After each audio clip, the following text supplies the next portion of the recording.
कर्मण्येवाधिकारस्ते मा फलेषु कदाचन मा कर्मफलहेतुर्भूः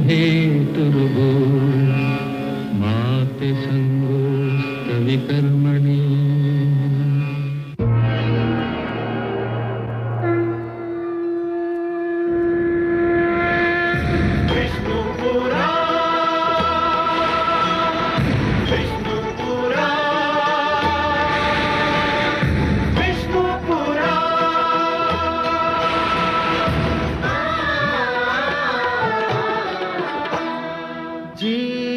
ज्ञान ब्रह्म ज्ञान अथ श्री विष्णु पुराण ओम की कथा महान जय श्री विष्णु पुराण विष्णु पुराण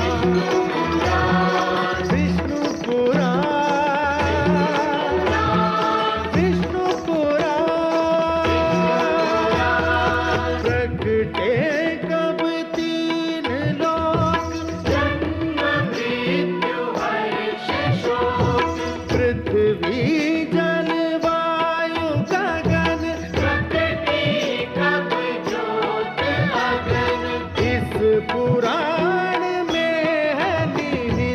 जप तप और योग ध्यान विष्णु पुराण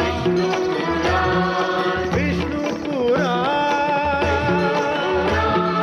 विष्णु पुराण। मैं माँ हूँ, धरती माँ। देवताओं और योद्धाओं में घमासान युद्ध हुआ। इस बार दानवों की बड़ी करारी हार हुई। इंद्रदेव ने बड़ी कुशलता से अपनी सेना का संचालन किया, परंतु मुझसे पूछो तो दानवों की पराजय के दो मुख्य कारण थे। एक तो ये कि उनमें फूट पड़ गई थी, और दूसरा ये कि उन्होंने अपने गुरु शुक्राचार्य का कहना नहीं माना। गुरु का आदेश नकारने का फल दानवों को मिलकर रहा, मगर इंद्रदेव इस भूल में पड़ गए थे कि उन्होंने यह युद्ध अपनी वीरता और कौशल से जीता है। उनका अहंकार जाग उठा। अहंकार विवेक का सबसे बड़ा दुश्मन है। अहंकारी अपनी शक्ति के बारे में भ्रम में पड़ जाता है, जिसका परिणाम कभी अच्छा नहीं होता। मुझे विश्वास है कि इंद्रदेव का यह अहंकार केवल मुझे नहीं, स्वयं भगवान विष्णु को भी अच्छा नहीं लगेगा।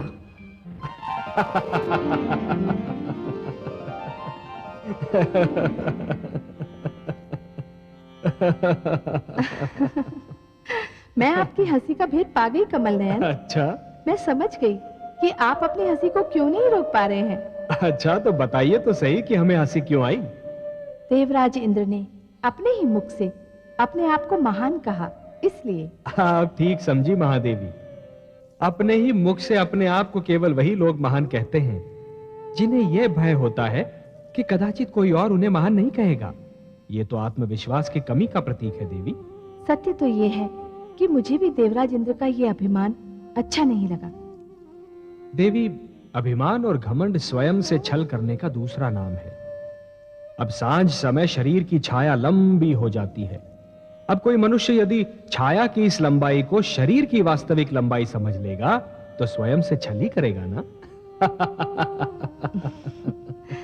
हे नाथ, मुझे तो लगता है कि देवराज इंद्र अपनी सफलता पर फूले नहीं समा रहे हैं। देवी, सफलता और समृद्धि को प्राप्त कर लेना उतना कठिन नहीं होता जितना कि उन्हें पचा लेना। अब मान लीजिए कि एक गागर में जल आधा भरा है और दूसरी गागर में जल पूरा भरा है। जिस गागर में जल आधा भरा है वो तो शीघ्र ही लुढ़क जाएगी ना। इसी प्रकार जिनके व्यक्तित्व में हल्कापन होता है वो थोड़ी सी सफलता से भी बहुत अधिक प्रसन्न हो जाते हैं। भारी भरकम व्यक्तित्व वाले लोग सफलता पर ध्यान नहीं देते। वो तो इस पर ध्यान केंद्रित करते हैं कि कहीं सफलता उनका ध्यान अपने लक्ष्य से हटा न दे। सफलता उन्हें अधिक सतर्क बना देती है देवी। पर हे सर्वज्ञाता, क्या विजयश्री ऐसी अप्सरा नहीं जिसे देखकर किसी का भी ध्यान टूट सकता है? नहीं महादेवी, विजयश्री की अप्सरा उनका ध्यान भंग नहीं करा पाती जिनके विवेक के नेत्र खुले रहते हैं, जो विजय के आगे के संकट पर अपनी दृष्टि जमाए रहते हैं। हे कमल नयन, देवराज इंद्र ने कालकेतु जैसे शूरवीर को पराजित किया है। अब इससे बड़ा संकट और क्या हो सकता है? देवी, कालकेतु एक महत्वाकांक्षी और सत्ता का लोभी दानव है। महत्वाकांक्षी और सत्ता का लोभी व्यक्ति बाहर से दिखने में जितना शक्तिशाली होता है, भीतर से उतना ही दुर्बल होता है। और यह तो स्वयं देवराज इंद्र जानते हैं। ऐसे व्यक्ति को पराजित करना कोई कठिन कार्य नहीं होता। परंतु आश्चर्य तो यह है कि विजय के हर्ष में स्वयं देवराज इंद्र गुरु शुक्राचार्य को भूल गए। गुरु शुक्राचार्य, देवेंद्र को यह ज्ञान है कि गुरु शुक्राचार्य एक ऐसे प्रश्न चिन्ह के समान है जो चिंताजनक तो होता ही है, परंतु उसका उत्तर जानना बहुत कठिन होता है। गुरु शुक्राचार्य? हां महादेवी, इस समय मेरा ध्यान केवल उन्हीं पर है। उनकी सोच किसी भी समय एक बहुत बड़ा संकट खड़ा कर सकती है। किंतु वो क्या सोच रहे हैं स्वामी? महादेवी, जिस प्रकार एक धनी जिसका धन चोरी हो जाता है वो अपने धन को सबसे छुपाता फिरता है, उसी प्रकार एक चोट खाया हुआ विद्वान अपनी सोच को सबसे छुपाने का प्रयत्न करता है। गुरु शुक्राचार्य किसी को यह नहीं बताना चाहते कि वो क्या सोच रहे हैं, परंतु वो जो भी सोच रहे हैं वो देवताओं के लिए घातक सिद्ध हो सकता है। तब तो फिर आप ही को देवताओं को आश्रय देना होगा स्वामी। नहीं महादेवी, ऐसी परिस्थिति तो उत्पन्न ही नहीं होनी चाहिए जब किसी को किसी और को आश्रय देना पड़े। अब मैं क्या करूंगा, यह तो इस पर निर्भर है कि गुरु शुक्राचार्य का अगला पग किस ओर उठता है।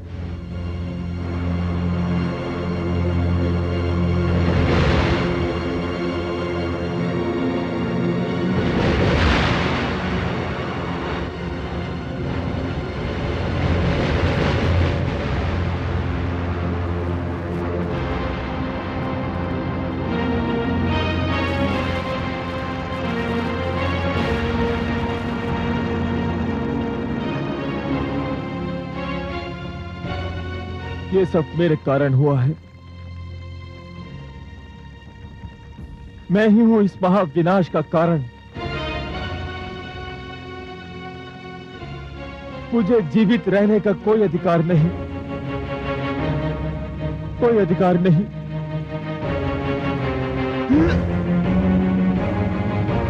ठहरो कालकेतु, ठहरो।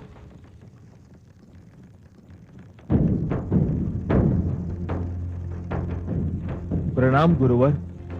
ये तुम दूसरी मूर्खता करोगे। दानव वीरों के ये शव, धड़ से कटे हुए ये सिर, युद्ध क्षेत्र की धरती पर बहता हुआ ये लहू, ये सब पुकार पुकार कर कह रहे हैं कि तुमने मेरी पहली आज्ञा का पालन न करने का दंड भोगा है। मैंने जब तुम दानवों का गुरु बनना स्वीकार किया था तो तुमसे यह भी वचन लिया था कि तुम देवताओं से उस समय तक युद्ध नहीं करोगे जब तक मैं अनुमति नहीं दूंगा। यदि तुमने अपने वचन का पालन किया होता, यदि तुमने मेरा कहना माना, तो आज इस युद्ध भूमि में दानवों के शव के स्थान पर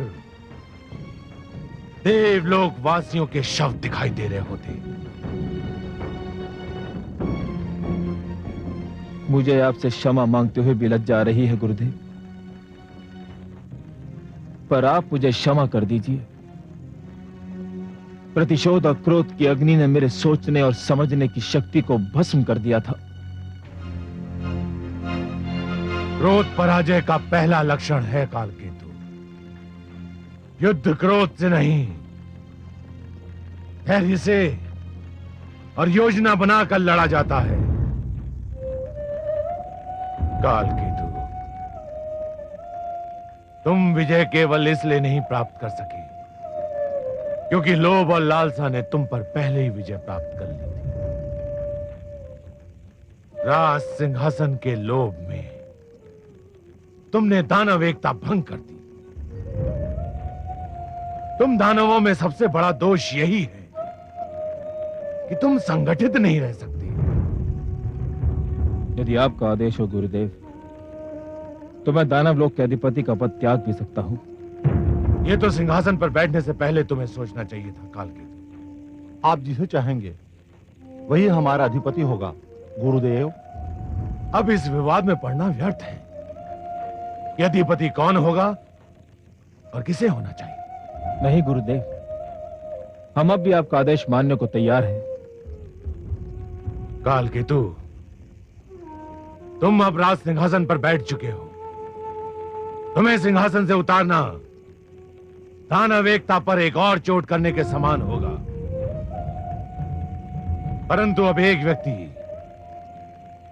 एक पद के सिद्धांत का ही पालन होगा।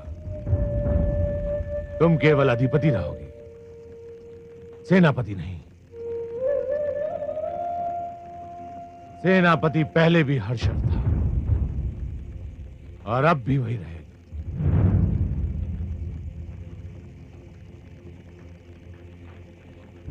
जो आज्ञा गुरुदेव। परंतु गुरुदेव, हम परास्त हुए हैं, अपमानित हुए हैं। आपके निर्देशन के बिना हमारा खोया हुआ मान और टूटा हुआ साहस वापस नहीं लौट सकता। आप हमारा मार्गदर्शन कीजिए गुरुदेव। हम एक बार फिर सिर उठाकर जीना चाहते हैं। हम देवताओं को परास्त करना चाहते हैं गुरुदेव। ये तभी संभव है जब मुझे संजीवनी मंत्र प्राप्त हो जाए।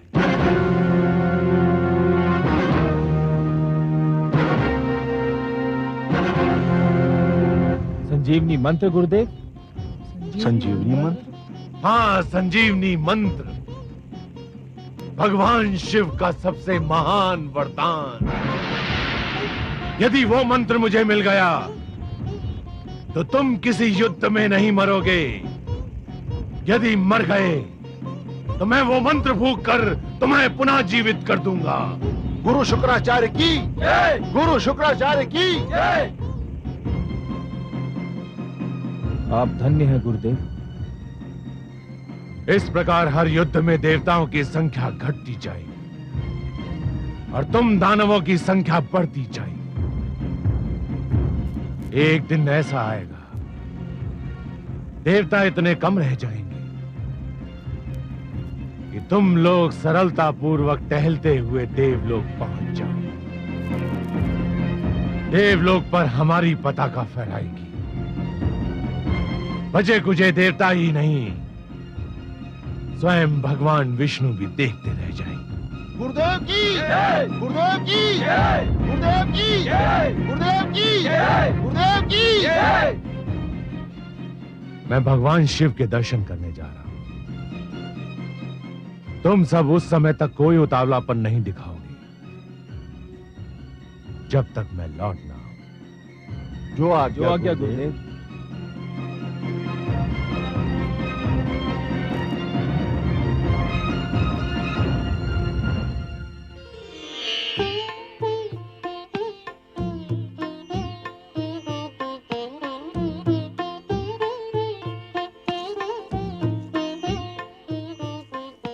देवी इंद्राणी, देवासुर संग्राम तो पहले भी कई बार हो चुके हैं, परंतु इस बार हमने दानव सेना को वो मार दी है कि वो अभी तक अपनी चोट सहला रही होगी। समस्त युद्ध क्षेत्र को हमने दानवों के शवों से पाट दिया। मेरी यही मनोकामना है कि दानव इस पराजय से ऐसा पाट लें कि फिर कभी युद्ध ना हो। ऐसा ही होगा देवी, ऐसा ही होगा।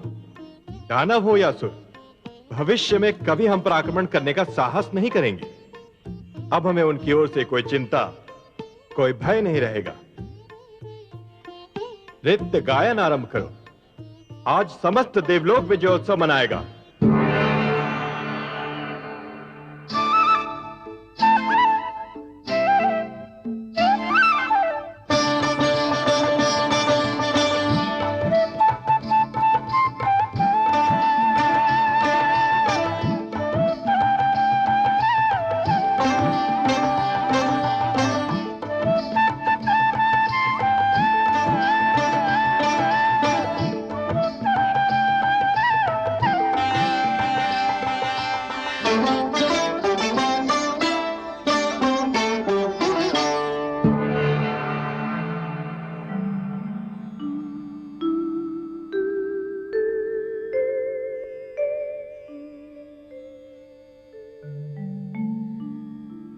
हे नाथ, मैं आपकी सुंदर मुस्कान के हर रंग से परिचित हूँ।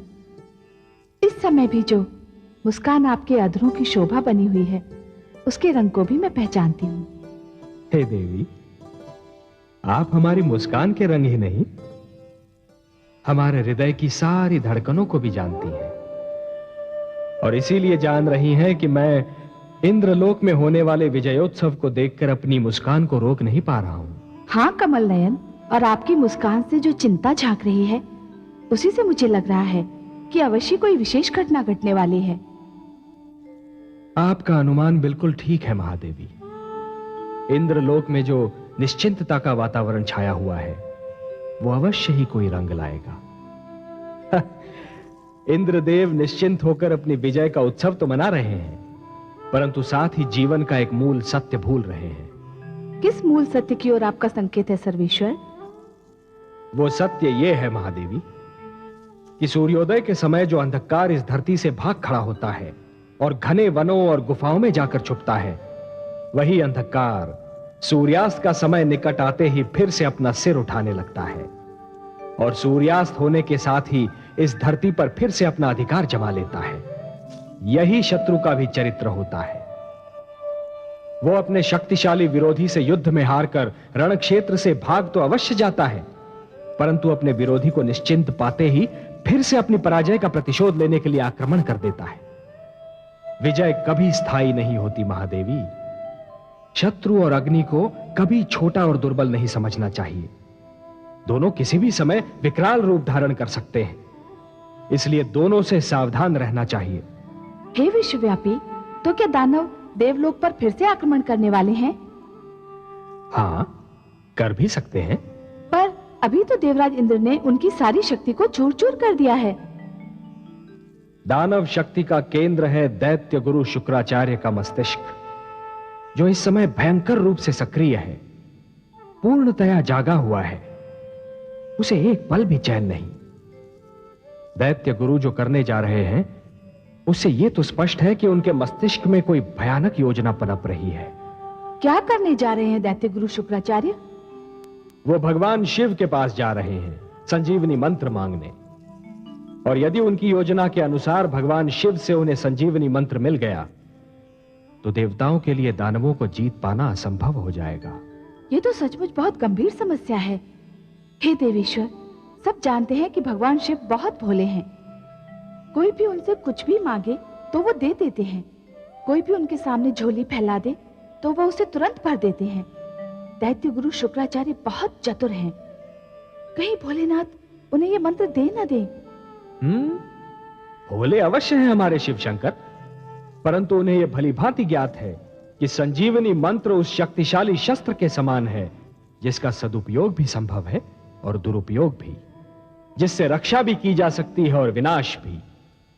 जिस प्रकार एक दीपक प्रकाश भी फैला सकता है और घर को आग भी लगा सकता है, उसी प्रकार संजीवनी मंत्र सत्यवादी को भी जीवन दे सकता है और असत्यवादी को भी। भगवान शिव तो यह भी भली भांति जानते हैं देवी कि मांगने वाले से देने वाले का उत्तरदायित्व कहीं अधिक बड़ा होता है। मांगने वाला तो कुछ भी मांग सकता है, परंतु देने वाले को यह सोच लेना चाहिए कि वो जो दे रहा है और जिसे दे रहा है वो उसके योग्य है भी या नहीं। यदि दैत्य गुरु शुक्राचार्य के लोक कल्याण का अर्थ केवल दानव कल्याण है, तब तो यह एक बहुत बड़े अनर्थ का सूचक है देवी। स्वामी, भगवान शिव ये निर्णय कैसे करेंगे कि दैत्य गुरु शुक्राचार्य संजीवनी मंत्र के योग्य हैं या नहीं? ये तो भगवान शिव का अधिकार है, उनका क्षेत्र है, इसे उन्हीं पर छोड़ दीजिए देवी। हाँ, हमारे भगवान शिव शंकर भोले अवश्य हैं, पर उतने ही बड़े पारखी भी। यदि वो चाहें तो किसी को भी परख लेना उनके लिए एकदम सरल कार्य है। फिर भी क्या ये उचित नहीं होगा कि देवराज इंद्र को दैत्य गुरु की योजना से अवगत करा दिया जाए? कहीं ऐसा ना हो जाए कि देवराज इंद्र विजय उत्सव मनाते रहें और दैत्य गुरु अपने उद्देश्य में सफल हो जाएं। यही तो हमारी भी चिंता है देवी। देवराज इंद्र की निश्चिंतता हमें चिंतित कर रही है। विजय ने उन्हें नीति के मार्ग से हटा दिया है। उनका तो यह कार्य था कि कि अपने गुप्तचर भेजकर अपने शत्रु की गतिविधियों से सतर्क रहते। आपने उचित परामर्श दिया है देवी, हम देवेंद्र को सूचित करेंगे। जय विजय। आज्ञा सर्वेश्वर। तुम दोनों इंद्रलोक जाओ और देवेंद्र को सूचना दो कि दैत्य गुरु शुक्राचार्य भगवान शिव शंकर से संजीवनी मंत्र मांगने जा रहे हैं, और यदि यह मंत्र उन्हें मिला तो देवलोक पर संकट आ सकता है। उनसे कहो कि इस समस्या का तुरंत समाधान ढूंढें। जो आज्ञा देवेश्वर।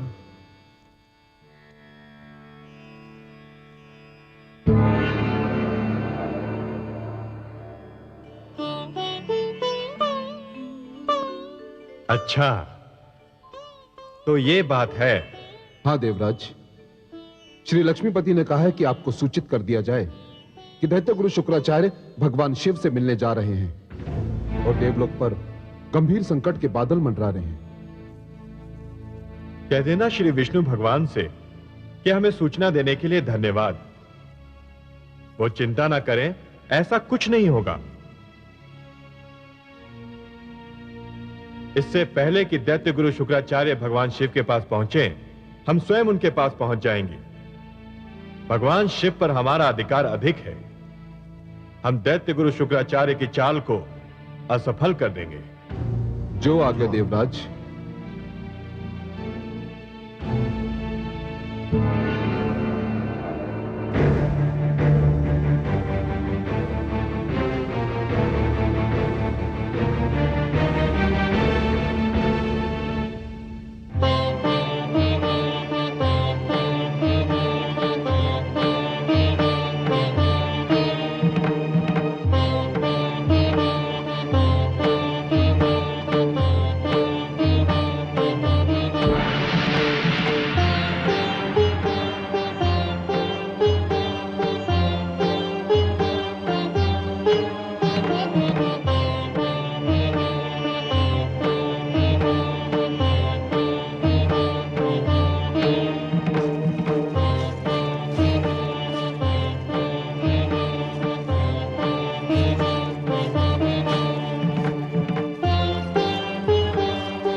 दैत्य गुरु शुक्राचार्य आप?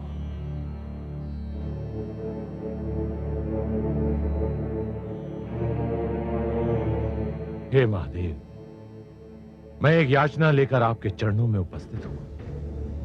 हे शिव शंकर, मैं भी आपके निकट खड़ा हूं। देवराज आप? मैं तो दैत्य गुरु शुक्राचार्य से पहले ही यहां आ गया था। क्षमा करें देवराज, आप मेरे निकट नहीं, मेरे पीछे खड़े थे। मेरे 3 नेत्र अवश्य हैं, किंतु तीनों नेत्र मेरे मुख पर हैं। एक भी नेत्र मेरे सिर के पीछे नहीं है। इसी कारण मेरी दृष्टि आप पर नहीं पड़ी, नहीं तो मैं सबसे पहले आपका अभिनंदन करता, अतिथि की भांति आपका स्वागत करता। मैं अतिथि बनकर नहीं, याचक बनकर यहां आया हूं। याचक तो विनम्रता की मूर्ति होता है देवराज, परंतु मैं विवश हूं। दैत्य गुरु शुक्राचार्य पर मेरी दृष्टि भी पहले पड़ी और अपने याचक बनकर आने की सूचना भी उन्होंने पहले दी, इसलिए उन्हीं के निवेदन को पहला अवसर दिया जाएगा।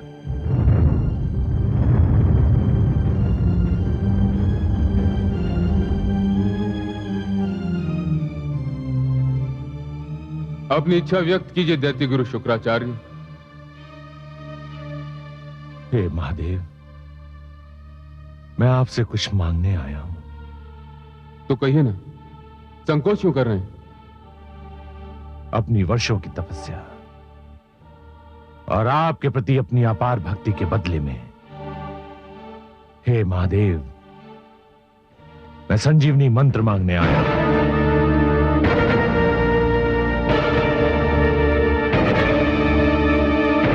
हे शिव शंकर, यही मंत्र तो मैं भी मांगने आया हूं आपसे।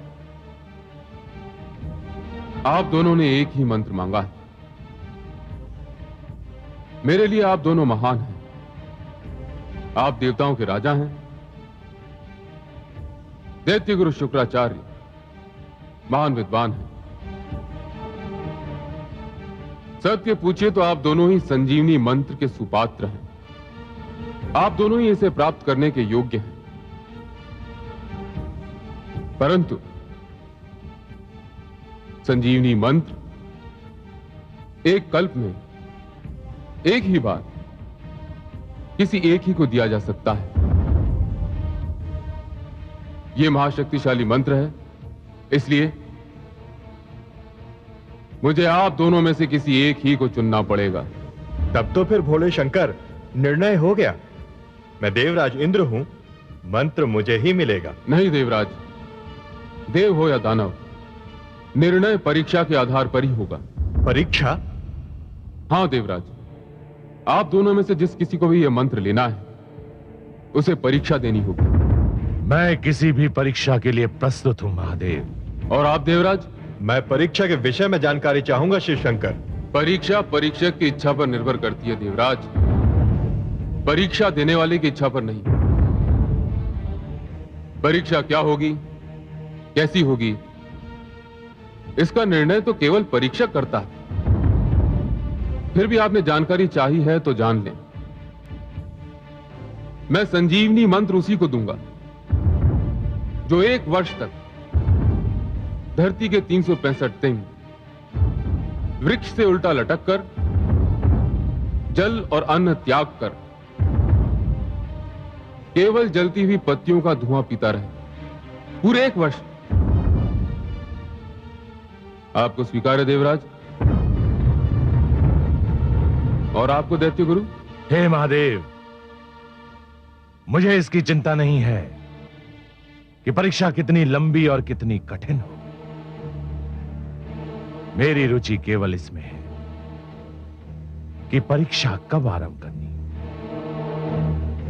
आप केवल मुझे यह बताने की कृपा करें कि अनुष्ठान के क्षण और किस समय आरंभ करना होगा। यह जान लीजिए दैत्य गुरु शुक्राचार्य, इस अनुष्ठान में आपके प्राण भी जा सकते हैं। मैं आचार्य हूं भोलेनाथ, और जो आचार्य अपने आचरण का पालन नहीं करता, उसे आचार्य बनने का कोई अधिकार नहीं। मैं संजीवनी मंत्र लोक कल्याण के लिए मांग रहा हूं, और यदि लोक कल्याण के लिए मेरे प्राण भी जाते हैं तो मुझे कोई चिंता नहीं। हे महादेव, आप अनुष्ठान की तिथि और समय निर्धारित कीजिए। यह अनुष्ठान आपको सोमवती अमावस्या की रात्रि को आरंभ करना होगा। रात्रि आरंभ होते ही आपको वृक्ष से उल्टा लटक जाना होगा और अगले वर्ष की सोमवती अमावस्या की रात्रि तक नीचे रखी पत्तियों को जलाकर उसके धुएं को निरंतर पीते रहना होगा। और इस अनुष्ठान के समय आपको मौन भी धारण करना होगा। यह अनुष्ठान पूर्ण होने तक आपके चारों ओर कुछ भी घट रहा हो, आपके मुख से एक शब्द ही नहीं निकलना चाहिए। हे शिव शंकर, पातु मां, आज्ञा दे महादेव।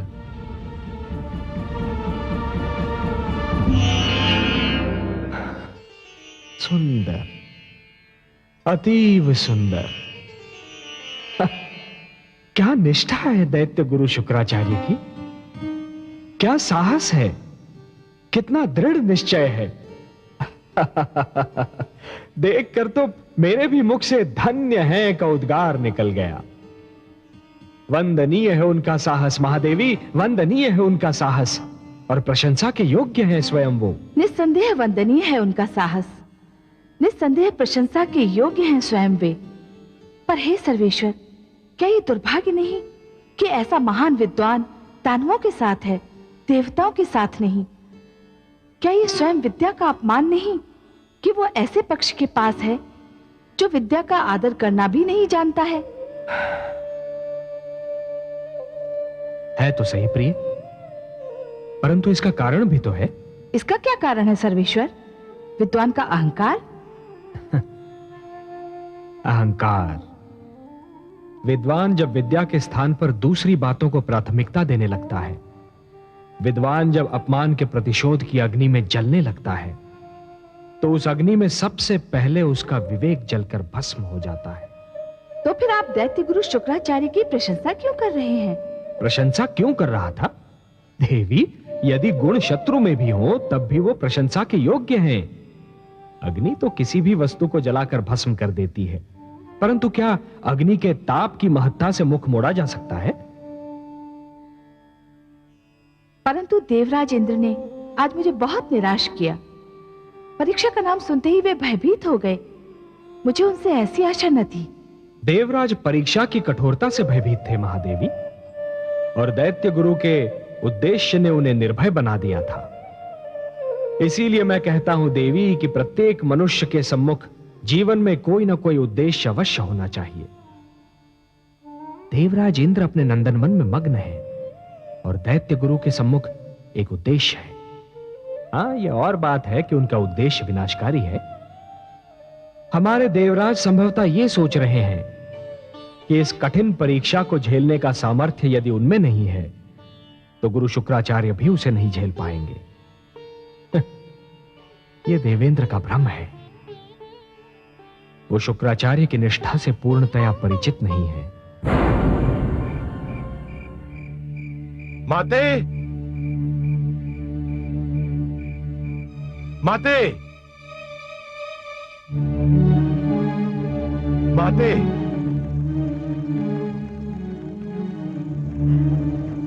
पुत्र, आयुष्मान भव पुत्र। मैं आपका आशीर्वाद लेने आया हूं माते। मेरा आशीर्वाद तो जन्म से ही तुम्हारे साथ है पुत्र। मेरे आशीर्वाद के तुम ही प्रथम और अंतिम अधिकारी हो। परंतु सदैव चिंतित दिखने वाले इस मुख पर आज हर्ष और उल्लास की किरणें देखकर मेरा हृदय भी प्रसन्नता से झूम उठा है। अवश्य ही कोई अनहोनी हुई है। हाँ माते, मैं बहुत प्रसन्न हूं। मैंने आज महादेव के समक्ष एक अनुष्ठान का प्रण किया है। तुम्हारा तो जीवन ही अनुष्ठानों की पूर्ति में बीता है पुत्र। इसमें नई बात कौन सी है? परंतु यह अनुष्ठान सबसे भिन्न है माते, और सबसे अधिक कठिन।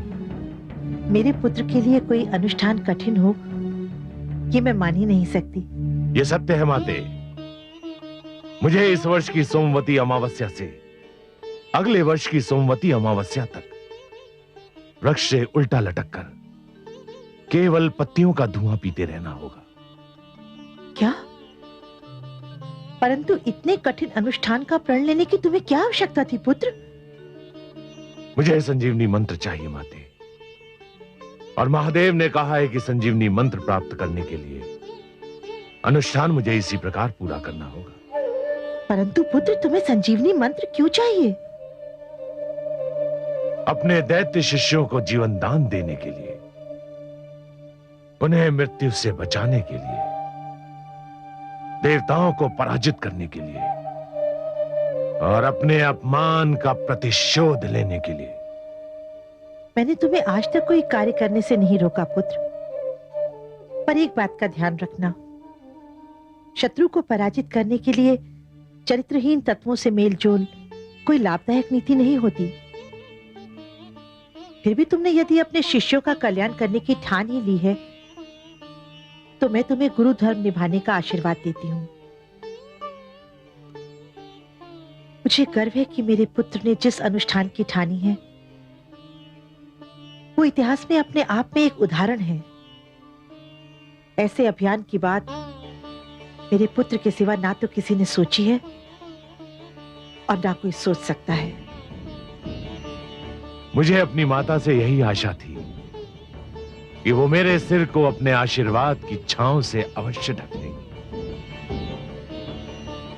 मुझे गर्व है कि मैं ऐसे पुत्र की मां हूं जिसके जीवन का एक ही उद्देश्य रहा है, असंभव को संभव बनाना। मेरे साथ मेरी माता का आशीर्वाद रहा है, इसीलिए असंभव को संभव बनाने में मैं समर्थ रहा। अब मुझे आपका आशीष मिल गया, तो इस अनुष्ठान को भी संभव बनाकर दिखा दूंगा। यशस्वी भव पुत्र। आज्ञा दे माते।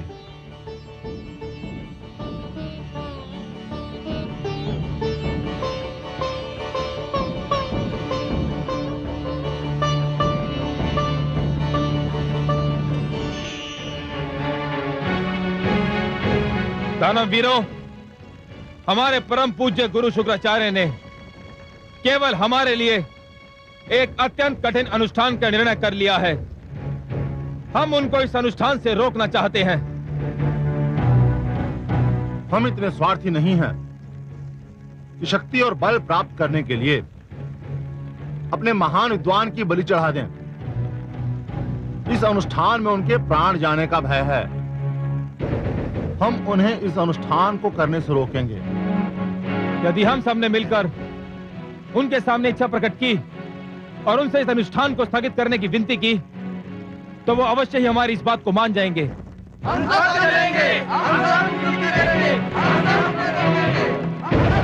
शची, देवी शची, शची, कहाँ हैं आप?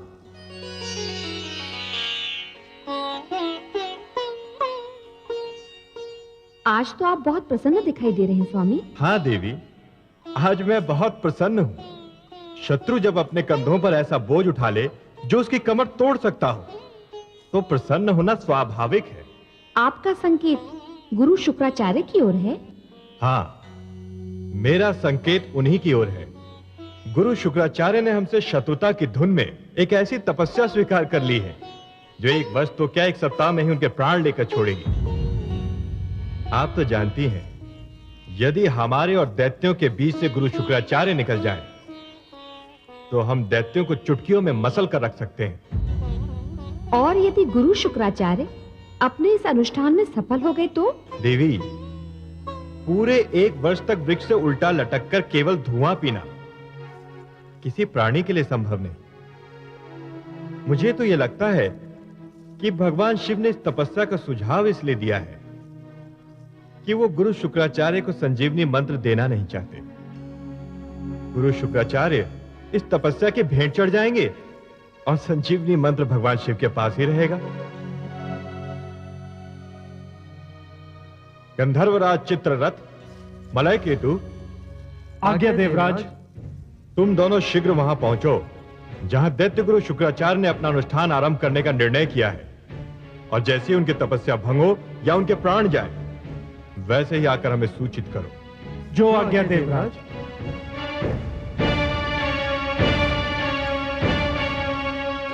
देख लीजिएगा देवी, इन्हें लौटने और दैत्य गुरु की तपस्या का अंत हो जाने का समाचार लाने में अधिक समय नहीं लगेगा। सुर भी असुरों की तरह करे अगर व्यवहार, कहो किसे आदर्श फिर कहे भला संसार। जो आकर आवेश में अपना पाखो औरों को भी कष्ट दे, दुखी स्वयं भी